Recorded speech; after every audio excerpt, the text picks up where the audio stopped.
Bien, donc voilà, on a placé les UV un peu partout. Si vous regardez bien ici, une petite chose intéressante, en fait, j'ai dû déplacer ces points vers le bas pour redresser la ligne ici d'éléments qui étaient affichés à l'écran. Donc si je les redéplace GY, donc GY, ça me permet de les forcer à suivre un axe ici, l'axe Y.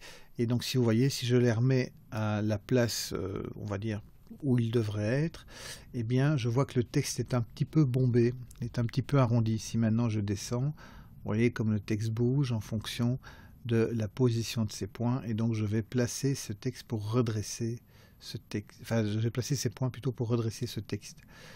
Voilà, quelque chose comme ça. Et donc là maintenant, le texte est bien placé. Par contre, effectivement, hein, il y a plusieurs détails dans ce GSM qui vont demander un petit peu de travail supplémentaire, de modélisation notamment, et ce qui sous-entend qu'il va falloir tout de même avoir plus de polygones pour pouvoir gérer ces différents éléments. Donc on a une fonction très pratique quand on doit creuser, comme ça, comme ici le trou, comme ici l'espace ici pour l'écouteur, l'oreillette, je ne sais pas, et ici les baffles et l'alimentation. Pour faire tous ces trucs-là, on a quelque chose d'assez intéressant comme outil, qui est une extrusion. Donc on peut faire pousser des polygones sur base d'autres polygones, ou on peut les faire rentrer à l'intérieur d'un objet, etc. Mais évidemment, pour ça, on a besoin d'avoir accès à cette zone-là, et donc on a besoin de subdiviser cette zone pour avoir accès à cette surface, par exemple ici, pour la creuser.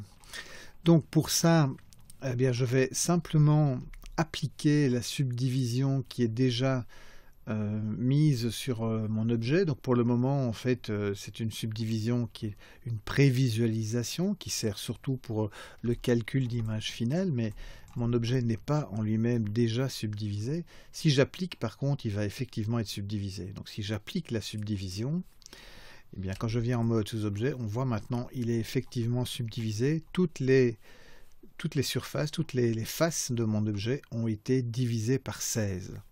Puisqu'il était réglé sur une subdivision de 2. Donc la première subdivision divise en 4, et la deuxième divise encore en 4. Donc 4 fois 4, ça fait 16.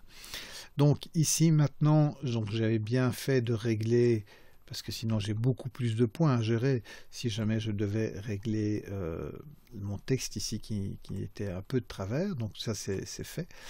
Mais maintenant ici j'ai un peu plus facile pour aller isoler cette partie-là et travailler dessus. Je vais utiliser un outil qu'on appelle l'inset. L'inset, c'est comme une extrusion, mais ça ne sort pas de la surface de l'objet, ça reste sur l'objet. Donc si j'appuie sur I, puisque inset commence par I, si j'appuie sur I et que je bouge ma souris, vous voyez, je crée une surface sur la surface sélectionnée. C'est un peu comme si je faisais un cadre. Vous voyez ici, il y a un cadre tout autour. Et donc maintenant, ce que je peux faire, c'est déjà au niveau de mes UV, je vais sélectionner ces points-là et je vais pouvoir les remonter. Mais avant de faire ça, je vais quand même tout sélectionner parce que sinon je risque de ne pas prendre tous les UV. Donc là maintenant je suis sûr que tous mes UV sont bien sélectionnés. GY donc, et je peux remonter ici. Donc là, maintenant, si je sors Alt A pour sortir de ma sélection, on voit qu'effectivement, ici, j'ai tout intérêt à aussi bouger ces edges. Donc pareil, GY, c'est les... Ouais, pas Y dans ce cas-ci, peut-être GZ. Ouais. Et donc pour remonter et pour retrouver la forme initiale. Voilà. Donc là maintenant j'ai une surface que je vais pouvoir creuser. Je vais sélectionner ces deux faces là et je vais refaire un petit inset. Voilà. Parce que ça m'aidera pour la subdivision de surface que je rajouterai par la suite. Et puis je vais refaire un extrude cette fois-ci, un vrai extrude E. Et par défaut, quand je fais un extrude, il me propose de me déplacer sur l'axe Y, qui est en fait un axe en fonction des normales des faces. Alors les normales, qu'est-ce que c'est? Les normales, ce sont des perpendiculaires qui sortent des centres des faces. On ne les voit pas, on n'a pas besoin de les voir, enfin on peut les afficher, mais ce n'est pas nécessaire de les voir tout le temps. Ce sont donc des perpendiculaires qui permettent au logiciel de comprendre dans quel sens le polygone est orienté. Donc quand je prends cette face-là, donc polygone ou face, même combat, donc ceci est un polygone, ceci, voilà, c'est une face aussi, et elle a, en fait on ne la voit pas, mais il y a une ligne ici perpendiculaire qui sort, qui est une normale. Et si cette normale est bien droite, eh bien le logiciel sait que cette face est bien verticale. Si elle est un petit peu de biais, comme ici, donc elle va être dans une certaine angulation, eh bien ça veut dire que la face n'est pas complètement sur un axe, elle est orientée, elle est en légère rotation, voilà, en fonction de l'axe en question. Donc pour le moment, là j'ai fait donc le creux. Mais si maintenant je viens rajouter une subdivision de surface sur cet objet, donc je passe en mode objet, et je vais ajouter dans les modifieurs une subdivision de surface comme tout à l'heure, à 2, on voit ici tout de suite qu'il me fait un arrondi. C'est le même principe que ce qu'on a eu tout à l'heure quand on a créé la forme de notre smartphone. Donc ce que je dois faire, c'est rajouter des lignes d'edge qui vont me permettre de resserrer, voilà, et de retrouver quelque chose de relativement carré. CTRL R. Voilà. Alors ici c'est un petit peu arrondi, mais ça c'est beaucoup moins gênant. On retrouve quand même globalement une forme rectangulaire. Donc si je sors de mon sous-objet, que je regarde l'objet, effectivement, voilà, je me place un peu dans un angle, on voit qu'il y a un petit retrait. On verra tout à l'heure comment on peut, avec les shaders, faire en sorte que ce soit plus efficace, mais pour le moment, on va se contenter de ça, en tout cas pour la face avant. Alors, si on regarde ici, j'ai un petit problème parce que mes boutons ne sont pas au bon endroit. Ils devraient être plutôt au-dessus. Donc, on parle de cet endroit-ci. Donc, je viens... tabulation pour entrer en mode sous-objet, A pour tout sélectionner, je vais sélectionner ces UV là et je vais faire un scale, donc une échelle, je vais changer l'échelle en -1, donc je fais S -1, voilà, et donc là il me les a mis au bon endroit. Alors est-ce qu'ils sont tout à fait au bon endroit? Non, j'ai fait SY -1, mais je dois faire aussi SX -1. Enter, voilà, et donc là normalement maintenant ils sont au bon endroit. Ok, donc et ici je vois quoi? J'ai ici en fait deux endroits où intervient les petits les boutons qui ressortent du côté, et donc je vais les faire sortir aussi avec une extrusion. Pour ça, CTRL R, je vais rajouter une ligne ici, CTRL R, rajouter une ligne là-bas. Ça ne déforme absolument pas mon objet puisque je suis dans quelque chose d'assez rectiligne. Je vais aussi pouvoir un petit peu régler ici la hauteur des points. Donc je pourrais sélectionner par exemple ce edge là et le descendre. Ouais, on va peut-être passer en point, ce serait plus intéressant, histoire de ne pas avoir quand je vais extruder. Donc ce qui pourrait être intéressant, c'est d'extruder ces deux faces-ci. Donc je vais redescendre encore celui-là et celui-ci aussi. Voilà. Ici, il faut que je remonte un petit peu celui-là, un petit peu celui-là, un petit peu celui-là. Voilà, il faudra que je fasse pareil ici en dessous. Et donc le principe va être de sélectionner les faces. On va prendre ces deux faces-ci. Et on va faire une extrusion, légère extrusion. Voilà. Bon, là on déborde un petit peu.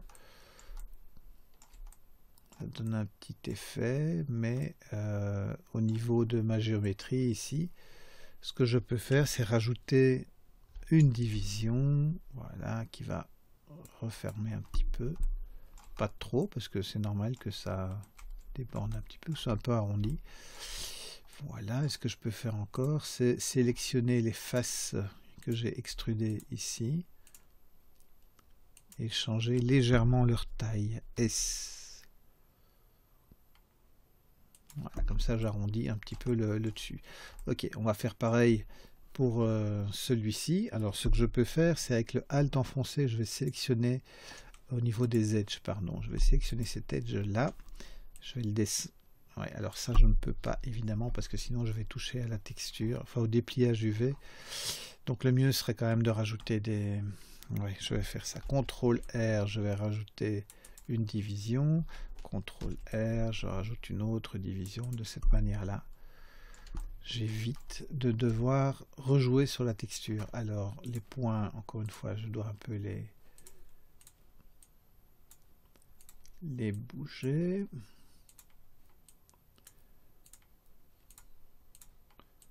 Et j'essaie de les aligner, voilà, et ici, pareil. Et on va faire comme tout à l'heure, on prendra les deux faces. Alors je ne suis pas tout à fait en face de la texture, mais ce n'est pas très grave dans ce cas-ci. Donc je fais une extrusion et une deuxième extrusion. À la place de rajouter un edge loop là au milieu, je le fais en deux fois. Et ici je change la taille. S. Voilà.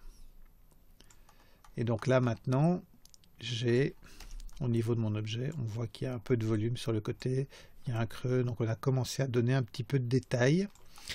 Alors j'ai encore du détail à faire, j'ai un trou à faire ici, et ça va être assez amusant, enfin en quelque sorte, et j'ai encore des trous à faire ici en dessous aussi. Bon, donc on va d'abord s'occuper du sol, le faire disparaître un petit peu pour avoir plus de facilité. Alors ici, qu'est-ce qu'on a? Donc si je regarde au niveau de ma géométrie, j'ai 4 faces ici que je peux sélectionner, créer un inset I. Voilà. Et je vais changer la taille de cette face. Donc là, j'ai fait déjà un petit trou. Enfin, sur un petit trou, j'ai préparé mon trou, mais il faudrait que je change la taille. Si je change la taille pour le moment, si on regarde bien, mon GSM n'est plus tout à fait droit. Je vais le redresser. Donc j'ai dû le manipuler au moment, et ce n'était pas une très bonne idée. Je vais le remettre à 0. Voilà. Tant que je suis en train de modéliser, il vaut mieux qu'il soit bien orienté dans l'axe de ma vue. Donc je reviens en mode sous-objet. Donc ici, si je veux changer la taille, je vais jouer sur l'axe X, SX, des faces sélectionnées. Et il faudra bien sûr que j'adapte mes UV une fois que je l'aurai fait ici dans ma vue. Et je vais faire un petit SY aussi pour donner la largeur. Voilà. Ici. Alors, il faut que je fasse attention. Donc, je vais revenir en mode solide, qui me permet de ne pas être distrait par la texture dans ce cas-ci, pour voir que mon inset ne vienne pas perturber. Alors, je vais focaliser sur ma sélection. Pour focaliser sur une sélection, on appuie sur le point du clavier numérique. Donc, si vous n'avez pas le point du clavier numérique, parce que vous n'avez pas de clavier numérique sur votre clavier, vous pouvez le faire avec le mode View et faire un frame selected. Ça revient exactement à la même chose.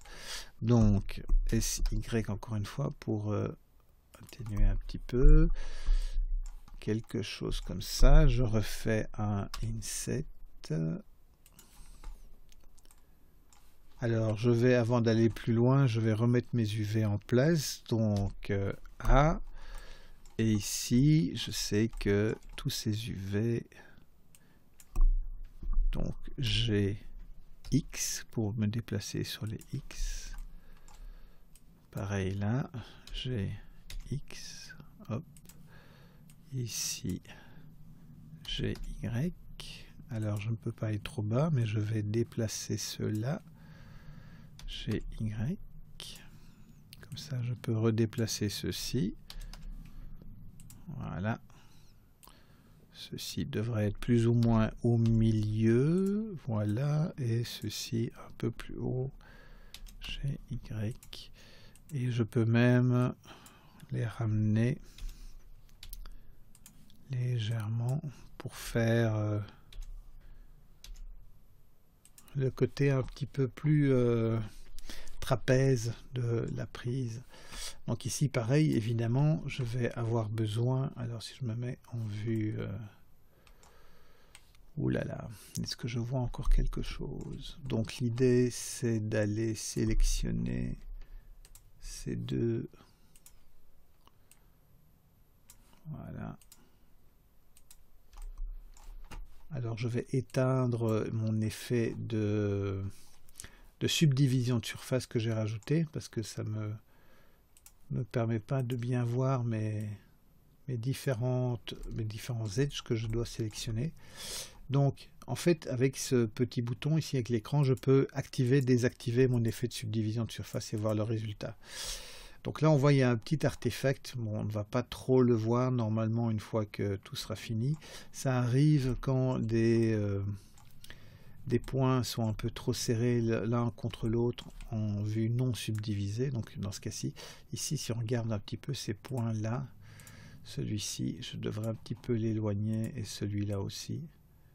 Voilà, de manière à ce que je fasse diminuer les tensions entre les polygones. Ok, donc j'ai maintenant fait la préparation nécessaire au fait de venir extruder donc alors une petite fois d'abord, une deuxième fois.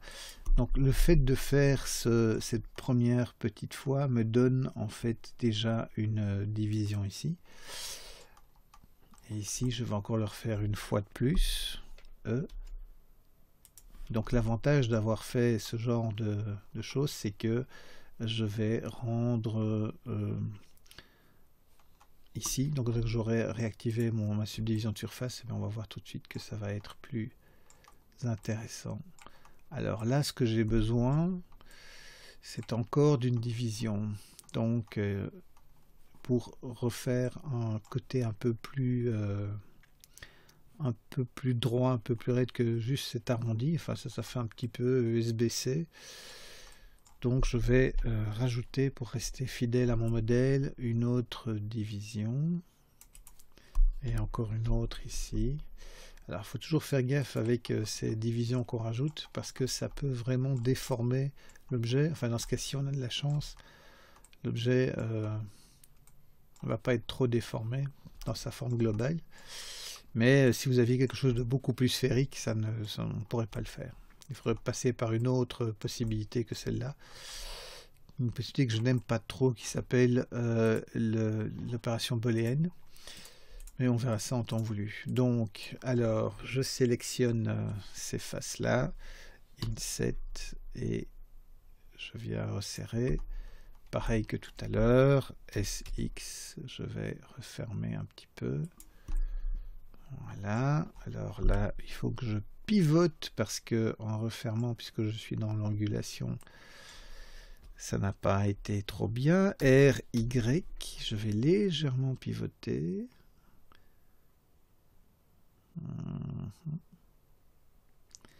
Alors, le truc de la rotation, si vous regardez bien, quand j'active la rotation, il y a une sorte de ligne pointillée qui se développe entre mon curseur et la sélection. Plus ma souris est loin de ma sélection, plus cette ligne va être longue et plus mon mouvement sera fin et précis. C'est une forme de levier.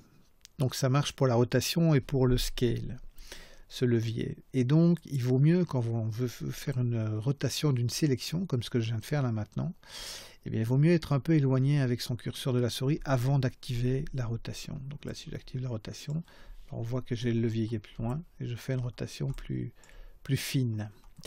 Ok, je vais refaire un Inset.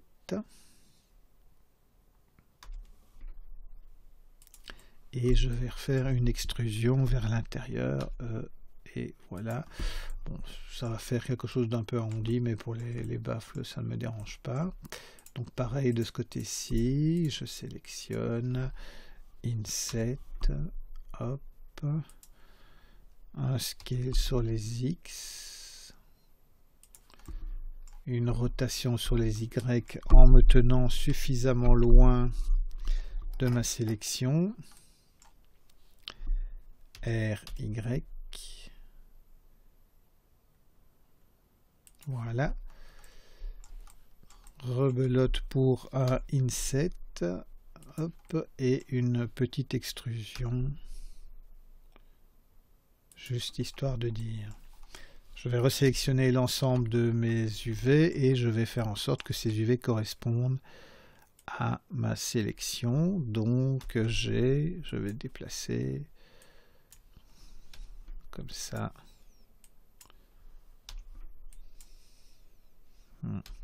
Ce n'est pas tout à fait cassé, mais on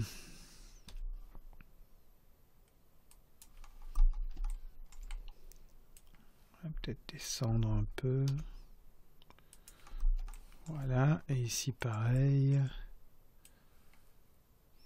D'abord le placer, voilà, et ici je le ramène, et là aussi.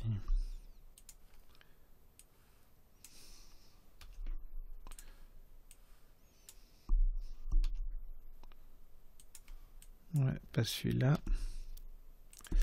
Voilà, et donc ici j'ai maintenant j'ai aussi ici un petit volume qui représente les écouteurs. Donc on le voit un peu ici. C'est très léger, mais il ne faut pas beaucoup plus. On n'est pas vraiment sûr non plus qu'on verra jamais cette partie-là du GSM, mais comme ça c'est fait. Et c'est pas plus mal. Donc on a fait un peu tous les détails. Il nous reste un dernier détail à faire, et c'est pas du moindre, c'est de faire le trou ici pour les écouteurs. Donc on fera ça dans la prochaine vidéo, et puis on passera à la mise en place pour notre image.